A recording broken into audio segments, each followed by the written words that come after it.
जय Shri Krishna friends, welcome to हरिमुकुंद।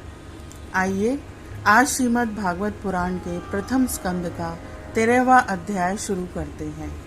इसमें विदुर जी के उपदेश से धृतराष्ट्र और गांधारी किस तरह से वन में गए उस विषय में बताया गया है।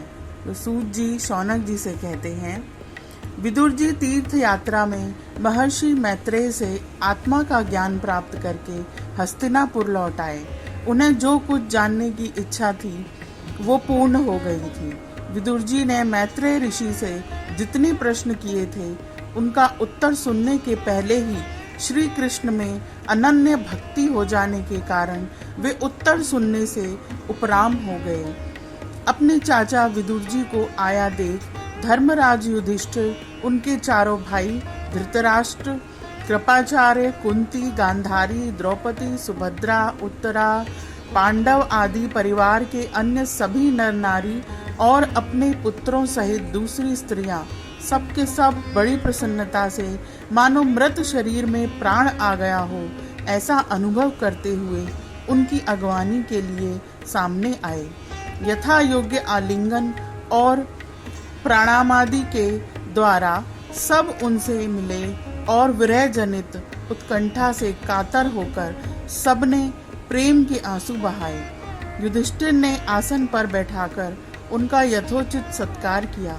जब वे भोजन एवं विश्राम करके सुखपूर्वक आसन पर बैठे थे तब युधिष्ठिर ने विनय से झुककर सबके सामने ही उनसे कहा। युधिष्ठिर ने कहा, चाचा जी, जैसे पक्षी अपने अंडों को पंखों की छाया के नीचे रखकर उन्हें सेते और बढ़ाते हैं, वैसे ही आपने अत्यंत वात्सल्य से अपने कर कमलों की छत्र छाया में हम लोगों को पाला पोसा है। बार बार आपने हमें और हमारी माता को विषदान और लाक्षागृह के दाह आदि विपत्तियों से बचाया है। क्या आप कभी हम लोगों की भी याद करते थे? आपने पृथ्वी पर विचरण करते समय किस वृत्ति से जीवन निर्वाह किया? आपने पृथ्वी तल पर किन किन तीर्थों और मुख्य क्षेत्रों का सेवन किया? आप जैसे भगवान के प्यारे भक्त स्वयं ही तीर्थ रूप हैं। आप लोग अपने हृदय में विराजमान भगवान के द्वारा तीर्थों को भी महातीर्थ बनाते हुए विचरण करते हैं। चाचा जी, आप तीर्थ यात्रा करते हुए द्वारका भी अवश्य ही गए होंगे। वहाँ हमारे भाई बंधु यादव लोग, जिनके एकमात्र आराध्य देव श्री कृष्ण हैं, अपनी नगरी में सुख से तो है ना? आपने यदि जाकर देखा नहीं होगा तो सुना तो अवश्य होगा। युधिष्ठिर के इस प्रकार पूछने पर विदुर जी ने तीर्थों और यदुवंशियों के संबंध में जो कुछ देखा, सुना और अनुभव किया सब क्रम से बतला दिया। केवल यदुवंश के विनाश की बात नहीं कही। करुण हृदय विदुर जी पांडवों को दुखी नहीं देख सकते थे, इसलिए उन्होंने यह अप्रिय एवं असहन घटना पांडवों को नहीं सुनाई, क्योंकि वह तो स्वयं ही प्रकट होने वाली थी। पांडव विदुर जी का देवता के समान सेवा सत्कार करते थे। वे कुछ दिनों तक अपने बड़े भाई धृतराष्ट्र की कल्याण कामना से सब लोगों को प्रसन्न करते हुए सुखपूर्वक हस्तिनापुर में ही रहे। विदुर जी तो साक्षात धर्मराज थे। मांडव्य ऋषि के शाप से ये 100 वर्ष के लिए शूद्र बन गए थे। इतने दिनों तक यमराज के पद पर अर्यमा थे और वही पापियों को उचित दंड देते थे। राज्य प्राप्त हो जाने पर अपने लोकपालों सरीखे भाइयों के साथ राजा युधिष्ठिर वंशधर परीक्षित को देखकर अपनी अतुल संपत्ति से आनंदित रहने लगे। इस प्रकार पांडव गृहस्थ के काम धंधों में रम गए और उन्हीं के पीछे एक प्रकार से यह बात भूल गए कि अनजाने में ही हमारा जीवन मृत्यु की ओर जा रहा है। अब देखते देखते उनके सामने वह समय आ पहुंचा जिसे कोई टाल नहीं सकता। परंतु विदुर जी ने काल की गति जानकर अपने बड़े भाई धृतराष्ट्र से कहा, महाराज देखिए, अब बड़ा भयंकर समय आ गया है, झटपट यहाँ से निकल चलिए। हम सब लोगों के सिर पर वह सर्वसमर्थ काल मंडराने लगा है, जिसके टालने का कहीं भी कोई उपाय नहीं है। काल के वशीभूत होकर जीवन का अपने प्रियतम प्राणों से भी बात की बात में वियोग हो जाता है। फिर धन जन आदि दूसरी वस्तुओं की तो बात ही क्या है। आपके चाचा ताऊ भाई सगे संबंधी और पुत्र सभी मारे गए। आपकी उम्र भी ढल चुकी, शरीर बुढ़ापे का शिकार हो गया। आप पराए घर में पड़े हुए हैं। ओ, इस प्राणी को जीवित रहने की कितनी प्रबल इच्छा होती है।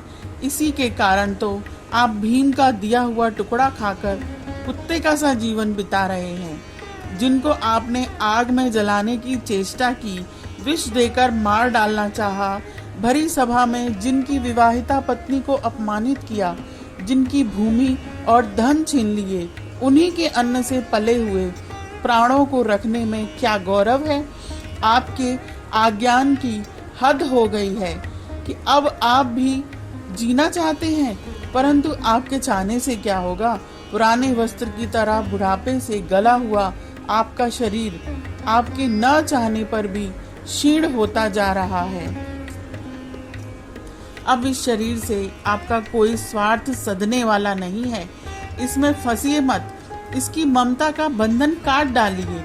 जो संसार के संबंधियों से अलग रहकर उनके अनजाने में अपने शरीर का त्याग करता है, वही धीर कहा गया है। चाहे अपनी समझ से हो या दूसरे के समझाने से। जो इस संसार को दुख रूप समझकर इससे विरक्त हो जाता है और अपने अंतःकरण को वश में करके हृदय में भगवान को धारण संन्यास के लिए घर से निकल पड़ता है, वही उत्तम मनुष्य है। इसके आगे जो समय आने वाला है वह प्रायः मनुष्यों के गुणों को घटाने वाला होगा। इसलिए आप अपने कुटुंबियों से छिपकर उत्तराखंड में चले जाइए। जब छोटे भाई विदुर ने अंधे राजा धृतराष्ट्र को इस प्रकार समझाया, तब उनकी प्रज्ञा के नेत्र खुल गए। वे भाई बंधुओं के सुदृढ़ स्नेह पाशों को काटकर अपने छोटे भाई विदुर के दिखलाए हुए मार्ग से निकल पड़े।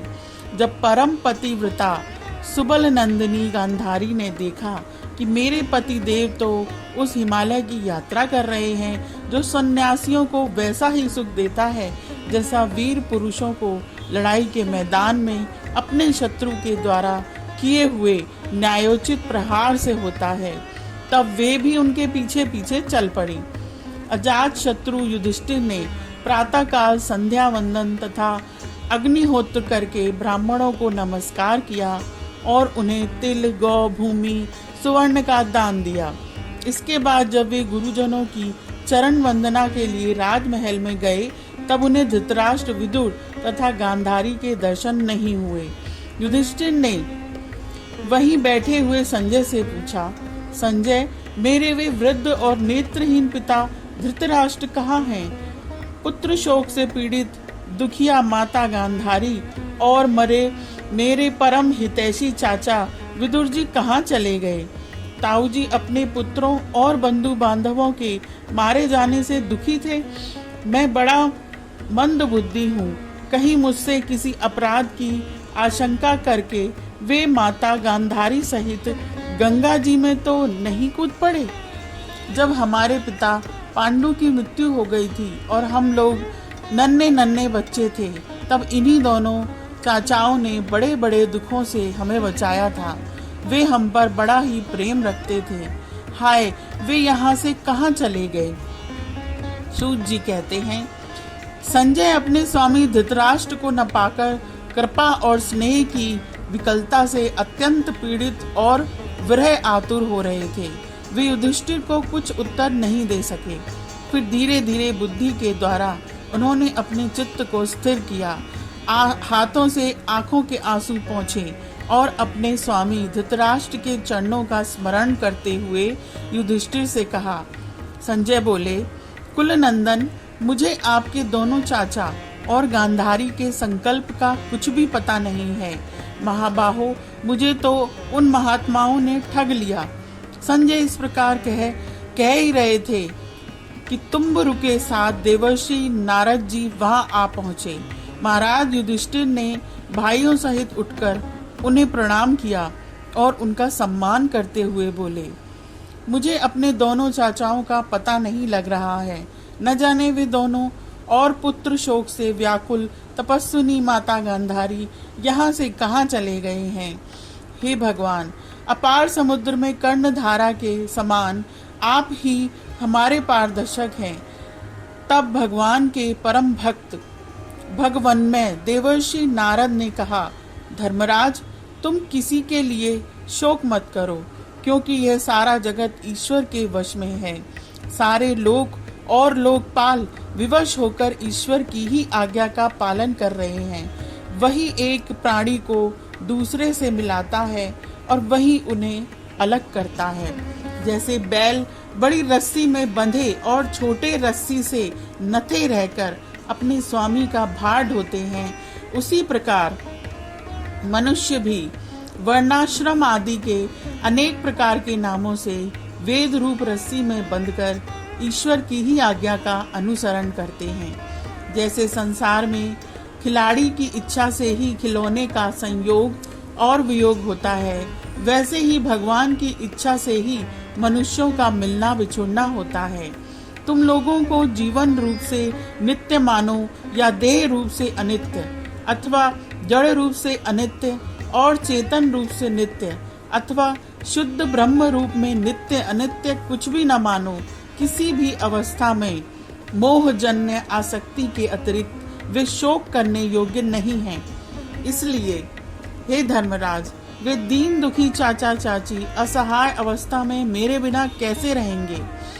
इस अज्ञान जन्य मन की विकलता को छोड़ दो। यह 5 भौतिक शरीर काल, कर्म और गुणों के वश में है। अजगर के मुंह में पड़े हुए पुरुष के समान यह पराधीन शरीर दूसरों की रक्षा ही क्या कर सकता है।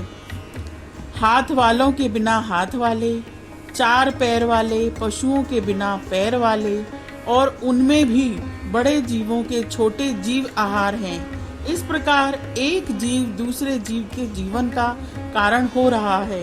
इन समस्त रूपों में जीवों के बाहर और भीतर वही एक स्वयं प्रकाश भगवान, जो संपूर्ण आत्माओं के आत्मा हैं, माया के द्वारा अनेकों प्रकार से प्रकट हो रहे हैं। तुम केवल उन्हीं को देखो। समस्त प्राणियों को जीवन दान देने वाले वे ही भगवान इस समय इस पृथ्वी तल पर देवद्रोहियों का नाश करने के लिए काल रूप से अवतीर्ण हुए हैं। अब वे देवताओं का कार्य पूरा कर चुके हैं।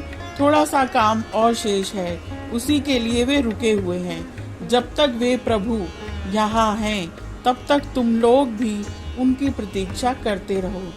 धर्मराज, हिमालय के दक्षिण भाग में जहाँ सप्त ऋषियों की प्रसन्नता के लिए गंगा जी ने अलग अलग 7 धाराओं के रूप में अपने को 7 भागों में विभक्त कर दिया है, जिसे सप्त स्रोत कहते हैं, वही ऋषियों के आश्रम पर धृतराष्ट्र अपनी पत्नी गांधारी और विदुर के साथ गए हैं। वहां वे त्रिकाल स्नान और विधि पूर्वक अग्निहोत्र करके अब उनके चित्त में किसी प्रकार की कामना नहीं है।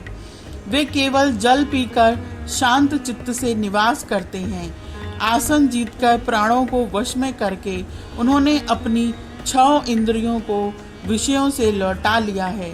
भगवान की धारणा से उनके तमोगुण, रजोगुण और सत्वगुण के मल नष्ट हो चुके हैं।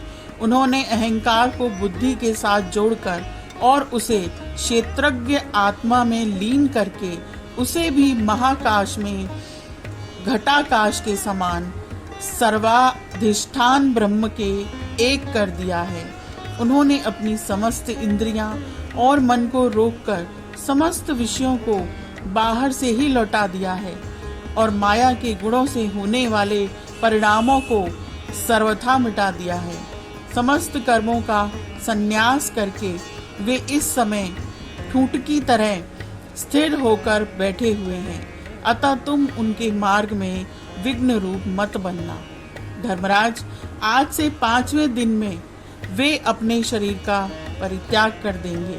और वह जलकर भस्म हो जाएगा। गार्हपत्यादि अग्नियों के द्वारा पर्णकुटी के साथ अपने पति के मृतदेह को जलते देखकर बाहर खड़ी हुई साध्वी गांधारी भी पति का अनुगमन करती हुई उसी आग में प्रवेश कर जाएंगी। धर्मराज, विदुर जी अपने भाई का आश्चर्यमय मोक्ष देखकर हर्षित और वियोग देखकर दुखित होते हुए वहां से तीर्थ सेवन के लिए चले जाएंगे। देवर्षि नारद यूं कहकर तुम्बुरु के साथ स्वर्ग को चले गए। धर्मराज युधिष्ठिर ने उनके उपदेशों को हृदय में धारण करके शोक को त्याग दिया। यह अध्याय यहीं समाप्त होता है। आज के लिए इतना ही। Please like, share and subscribe my channel. Thank you.